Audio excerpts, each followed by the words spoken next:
नमस्कार, मैं अजय। वैसे पार्टी भाजपा हर बार अब की बार चौंकाने का काम कर रही है, चाहे वो रात के 8 बजे की बात हो, चाहे वो रात के 12 बजे की बात हो। तो उसी प्रकार से 2024 का लोकसभा चुनाव और मेरा इस कोठी के अंदर, इस मकान के अंदर, इस आवास के अंदर दूसरी बार आज गमन हुआ सर, आना हुआ सर। एक बार तो मैं पहले इंटरव्यू एमपी साहब का लिया था, एक मैं आज उनके पुत्र के रूम में इंटरव्यू लेने का काम कर रहा हूँ भाई मोहित का। कि वो कहते हैं जी पिता के वो क्या बोलते हैं इसको, पूत पूत पूत के पैर तो पालक दिख जाते हैं।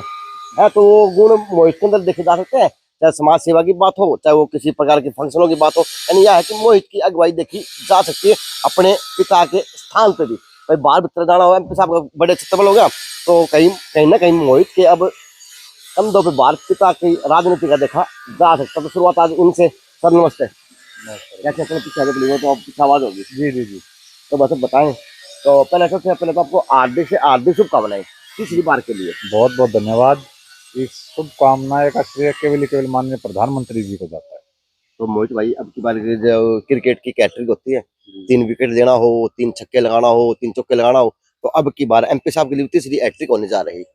देखिए तो जनता इस का हैट्रिक के लिए अब आप कितने तैयार हैं? देखिए हम तो इसलिए हैं क्योंकि ये हैट्रिक सांसद साहब की नहीं, माननीय प्रधानमंत्री जी की है। हम तो उनके एक सिपाही हैं, कार्यकर्ता हैं। और इस देश ने अगर मन से मान लिया कि अब की बार मोदी सरकार तीसरी बार, और लोगों का मन है कि इस बार 400 पार आएंगे, तो इस जीत का हम एक हिस्सा बन के जाएंगे।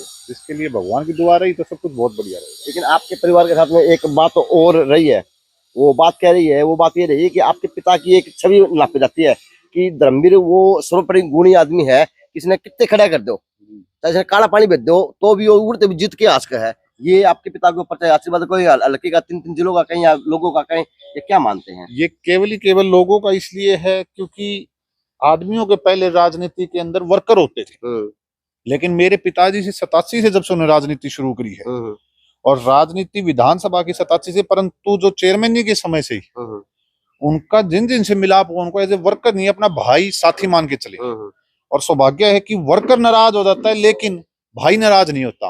आज चाहे तोशाम हो, चाहे बारड़ा हो, चाहे सोना हो, भिवानी जिले का प्रत्येक गांव का व्यक्ति हमें एक राजनेता के तौर पे नहीं, एक परिवार के तौर पे मानता है। और जब परिवार इकट्ठा हो जाता है, आप कहीं भेज दो, तो आपने किस प्रकार से अपने पिता से सीखने का काम किया कि राजनीति भी सीखनी पड़ती है? जैसे पंच से लेके आज एमपी तक का दायित्व है, उन्होंने निभाया, प्रत्येक बार निभाया, राजनीति का एक अहम हिस्सा बने, बड़े बड़े दिग्गज परिवारों को हरा के वो अपना स्थान बना है राजनीति के अंदर।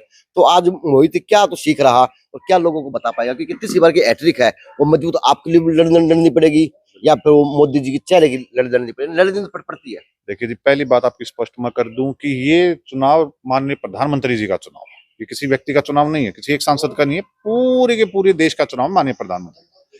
दूसरी बात आपने कही राजनीति सीखने की। देखो जी, मैं उनके पथ पर चल रहा हूँ। मेरा कर्तव्य ये है कि जो हमारे इतना बड़ा कुनबा है, इसकी कहीं ना कहीं किसी ना किसी प्रकार में मदद करूं।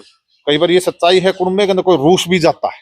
अब भिवानी जिला के अंदर लगभग 20 लाख आदमी है। मैं ये नहीं कह सकता कोई ऐसा भी होगा जो हमारे पक्ष पे नहीं होगा, रूसा भी होगा, लेकिन मैं उसको हमारे कुनबे का एक हिस्सा मान के उसके पास जाता हूँ, मिलता हूँ, मिलाप रखता हूँ, क्योंकि कुनबा तो बड़ा है, स्कोर बड़ा होना चाहिए। लगता नहीं कि आपके पिताजी कोई रूसा हुआ व्यक्ति हो सकता है तीनों जिलों के अंदर भी, क्योंकि मैं हर बार तीनों जिलों के अंदर मेरी अच्छी पकड़ में जाता भी हूँ, लेकिन आपके पिता के प्रति जो सुनने को मिलता है ना, वो ये सुनने को मिलता है कि हाँ हमारा बढ़िया है।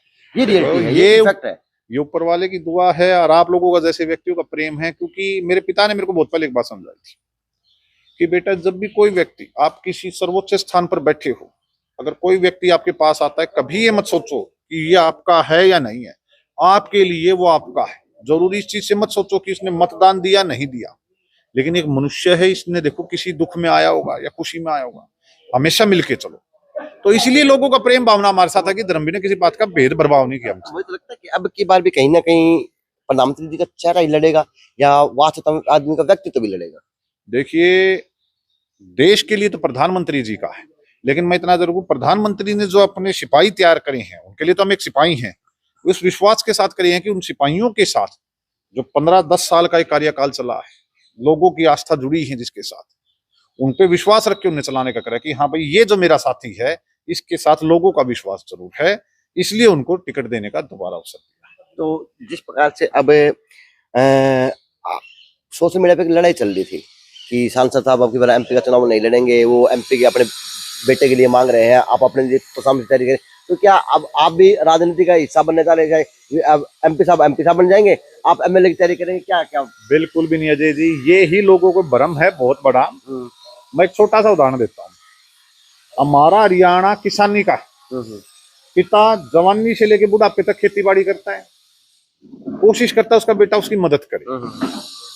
मैं मेरे पिता की मदद करने जाता हूँ, एक व्यक्ति 1200 गांव है हमारी इस लोकसभा में, और सोना भी आ जाता है, बुआनी खेड़ा भी आ जाता है, एक व्यक्ति 1200 गांवों में नहीं जाता। मैं केवल सामूहिक प्रोग्राम जैसे ब्याह शादी लगा लो, कांड मुकांड, इसमें जाता हूँ सिर्फ मेरे पिता का हाथ बांटने, क्योंकि कोई व्यक्ति जब किसी शादी में बुलाता है बड़ा अपना प्रेम समझ के करता है। किसी के घर में कोई ट्रेजेडी हो जाती है तो तभी कोई ना कोई आए। केवल मैं इस चीज के लिए जाता हूं कि उनका इस चीज में हाथ बटा पाऊं। और पहले भी मैंने ये कही है कि केवल मान मेरे पिताजी चौधरी धर्मवीर सिंह जी ही सांसद का चुनाव लड़ेंगे। हाँ, हमने ये जरूर कहा था कि अगर पार्टी कहती है सांसद लड़ना है या विधानसभा लड़ना है, वो पार्टी का तो इसकी क्या तैयारियां, जिस प्रकार से 1200 गाँवों के अंदर जाते हुए आते हुए हैं, स्पष्ट ये भी होना चाहिए सोशल मीडिया पे हवा चला हुआ। ये सच्चाई हवा चला हुआ है, लेकिन मेरा काम सिर्फ ये है कि मैं कितने से कितना हो सकता है फिर मेरे पिताजी का हाथ बांटूं, और आज भी और भविष्य में भी, कि जितने लोग हैं उनके साथ मिलके चलूं।